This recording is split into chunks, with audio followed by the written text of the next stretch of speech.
Alright, so I'm upgrading the speakers because we're going to be putting pin sound in this machine. It's going from that to this. Now you're like, okay, cool, you know, Pile, good brand, you know, looks pretty cool, right? But the downside about buying things online is that you don't quite see that it is sticking out. So basically, there's no risers that come with this kit or anything like that. So I had to make my own. And I crafted them by using leftover star posts. So that way, they would work. So, I mean, it's a pretty easy process. I mean, there's a lot of things you could use to do the exact thing that I just did, but I was like, oh, that'll work. And I'll show you how I did it. I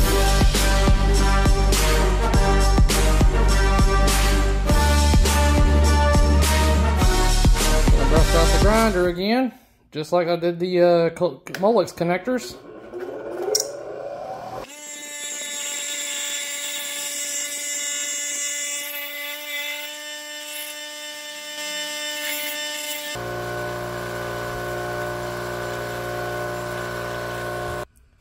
Then I'm going to put it into a vise and use my drill to recreate the hole, because since we just melted the plastic, then it's not exactly going to work very well. So put it in the vise to hold it steady.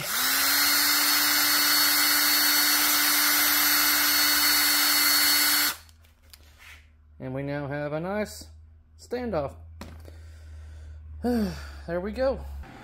Alright, so we've got the new speakers installed back here with the pin sound board. It's currently going through all the sound files. Figure while it's doing that, let's upgrade the subwoofer, shall we?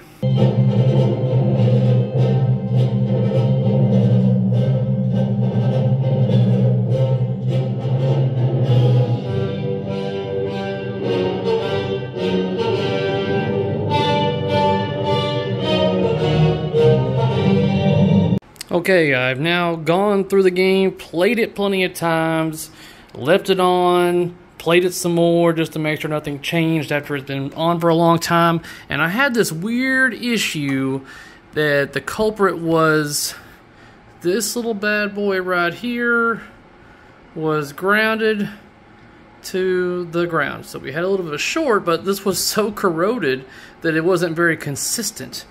And usually you'll have trough or out hole issues because when they're lowering the playfield down, a lot of the times people kind of do it prematurely and they'll slam it into the lockdown receiver panel right here, which bends these and causes all kinds of trouble. So, and this is probably why this is broken as well, stuff like that. So that's obviously going to get replaced because I don't like that. And, and this is missing hardware, is all loosey-goosey as well. I'm like, oh my god, no wonder my plunger looked like it needed some Viagra or something. It was just kind of like, just barely shooting out. But we're going to start disassembling this thing. I'm not going to show you a lot of the teardown footage, guys, unless I stumble across something that's interesting and then I feel like you need to see. But I've done teardowns plenty of times. I have a video going over how I go about doing it, and that's not going to be different from how I'm doing this one right here. It just so happens to be another Data East game at that, too. So, nothing much different here. So, let's start tearing this bad boy apart. Alright, we are ready to begin the cleaning process. I have got everything stripped off the playfield that I need stripped off at this time. We're getting all new targets, so those are on the way. We're going to be getting new skirts, pop bumper bodies and tops for these pop bumpers, as well as new yokes, fiber and metal to replace those because they're usually cracked and broken. So I got new ones on the way because I'm just preparing for it. I'm going to be going with, you know what, I'm going to hold off on telling you what I'm going with right there. I think that'll be kind of cool to see, but it may look horrible. I don't know, we'll find out. But I went through and retightened all these posts. I'd say about 85% of these metal posts all around this playfield were just loose, like over time or whatever, I don't know, but they're all back to being retightened and everything. I was going to get and polish each one of these like I usually do on my restorations, but one, that's really time consuming, and this arcade does have a budget, so I have to keep that in mind. And with this game, there's rubbers that cover this entire body and everything, so it's not going to be really noticeable anyways if I didn't get, you know, that small details on that kind of thing, so I'm not too worried about it. We've got new plastics because these were broken. And, yeah, all LEDs have been ordered. I mean, everything's on order now, so while it's waiting to come in, now I'm going to be going through this and getting this looking all nice and a lot better than what it looks right now. So, I'm mainly kind of curious to see how well this comes out, because that's definitely very obviously dirty. But we're getting all new stuff right here, so I'm not too worried about getting that cleaned up. And, yeah, I think we're ready to begin. I may end up having to, once I get the top side all cleaned off, then I'll start working on the bottom side on certain things to remove. I'm going to be removing the, why can I not think of this? The subway. Yeah, the subway system, to see if there's any kind of built-up of dirt in there, get that all cleaned up. But, alright, let's get this cleaned up. I wanted to record this, the first wipe. We're going to do a little bit of naphtha right there in real time to see how clean this stuff becomes just by using naphtha and wiping. If we're going to see a big old noticeable difference or not. Oh, it's not going to be drastic on naphtha alone. Oh man, this is some built up stuff. Man, may have to bust out the magic eraser. This is on Mylar too, I want to say. Woo! Alright, this is going to be some elbow grease, but I mean, yeah, granted, it's looking better as you can see.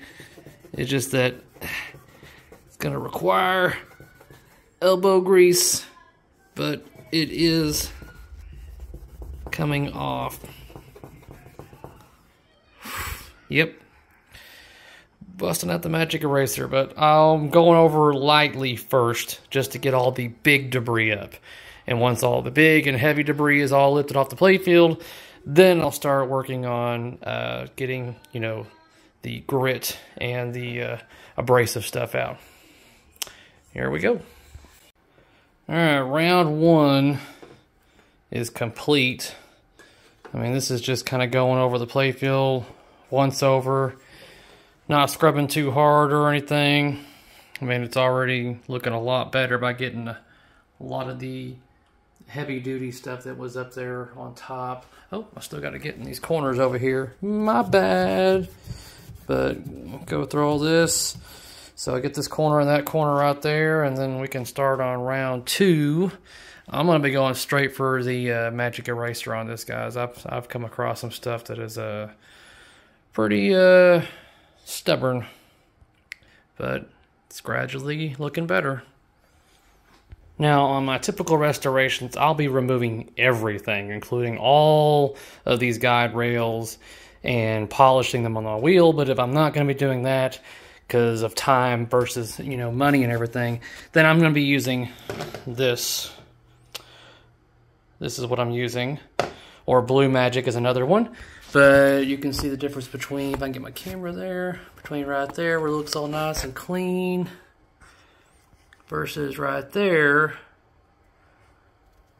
You can see that basically a good old wax and scrub and wax off makes a big difference. I've already got this back one right here all the way on this side,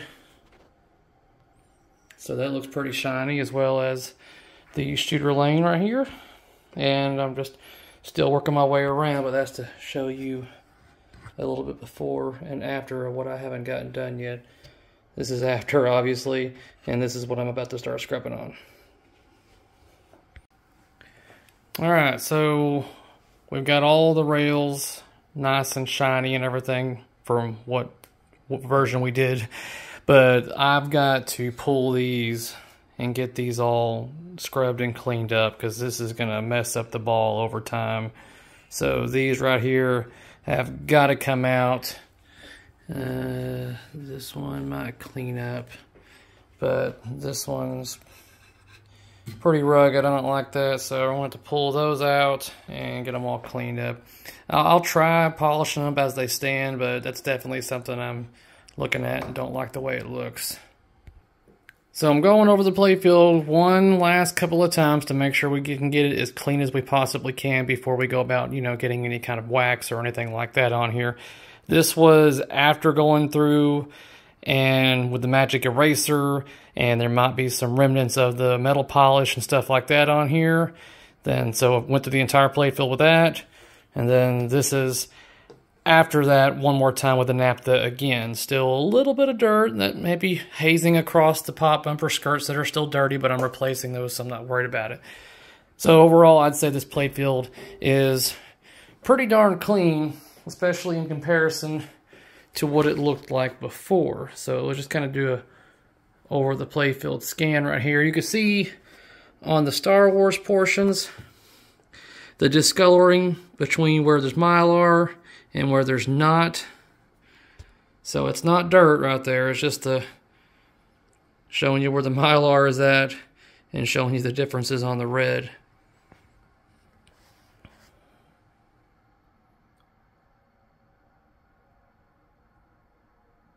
But we've got color across this playfield now, and looking a hell of a lot better than it did. So now I'm going to start looking at the underside and looking at the subway system, seeing how we look on that. I have removed the subway region. So this is the before on what this looks like, and I'm going to get after it with some polish and stuff like that and see if we can make it look a little bit better, less likely to pick up dirt and drag it across the playfield. Here we go. Alright, it ain't no thing that you would probably want to eat off of, but I'd say it looks a lot better than what it did whenever I first brought it out, and if anything else, it's definitely not going to make the playfield dirty and scratch up the balls. Alright, let's reinstall it. And of course, one of the biggest and most important things when it comes to doing your pinball machine correctly is doing a flipper rebuild. This is swollen. Although it ohms out correctly, it's got to be somewhat swollen, and I don't like where it's going because I can't even get the sleeve out anymore. It slides okay, but I don't like that I can't remove that sleeve. So we're going to be replacing actually both of these solenoids with new sleeves and getting everything all cleaned up, and should look a lot better afterwards. I mean, even the rubber stops right here, this is old and busted. This is going to be the new one going in. Both of them are pretty bad.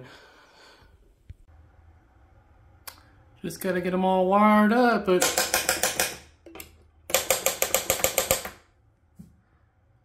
yeah, that's much better. All nice and shiny and cleaned up. It's going to be doing great. I have received the order from Titan Pinball. We are about to start making this thing look a lot better. I've already got new drop targets because I had some here already. But we got a bunch more stuff coming from Marco. But I'm going to start installing the new rubbers and flasher bulbs throughout this machine, making it look better. Here we go. Alright, so what I've got done so far is LED flashers on the playfield. What I've done here is got red behind these targets on the side, so every time you hit that, it's going to give a nice little red effect. And then got red underneath the Death Star, so every time you hit this, that should flash red up underneath that. But back here and over here, we have your traditional cool whites. And then I've got cool whites all throughout up here when it comes to flashers and LEDs. Looking better already.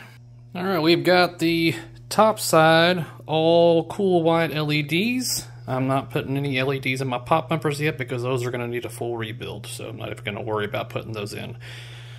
But yeah, now it's time to start working on the underside. Okay, we have now got top side and underside fully LED'd throughout. So this game definitely looks a lot brighter. Everything's nice and shiny. Back box and all that. Alright, I guess we'll start getting the rubbers on here. Alright, we've got all blue rubbers throughout. And now I'm in the process of reassembling the playfield. I still have parts coming from Marco, but I can work around those because the new targets, those are all from underneath anyway, so I'm not too worried about building above them. I should be able to get the pop bumpers without having to worry about other stuff around it right here. So I'm going to build up, I mean, as far as I know that I can without interrupting or getting in the way of anything I'm going to be replacing. So it's just a matter of going through each one of my Ziploc bags, taking each piece out, cleaning it, and then reassembling it back on the playfield, guys. It's rinse and repeat, you know, about 100 times, and we should be good. So evidently the replacement Death Star doesn't have a hole drilled in it that needs to go on top of this bad baby. So I'm going to have to drill it myself. There's like nothing, I mean, up the top it looks like that piece comes off, but it also looks like it doesn't come off. According to the Marco website, this is unpainted, undrilled, requires modification in order to fit on machines. So that means I'm going to have to drill the hole on this thing. Okay, that's fine. And as far as like doing any kind of painting with this, I mean, I could, but it's going to be time and work intensive, and we are on a budget. So if he wants this thing to look pretty in the future, then so be it. Then I can put some effort into that. But I'm going to pass for right now. We're going to drill this hole and put it on the damn machine. Guys, here's just a quick little pan over on the current progress of what Star Wars looks like right now. I mean, these upper lights on here have not been plugged in from down below yet. I'm just getting the top side all put together, but rubbers and LEDs are all in place. Working on reassembly. It's a trap!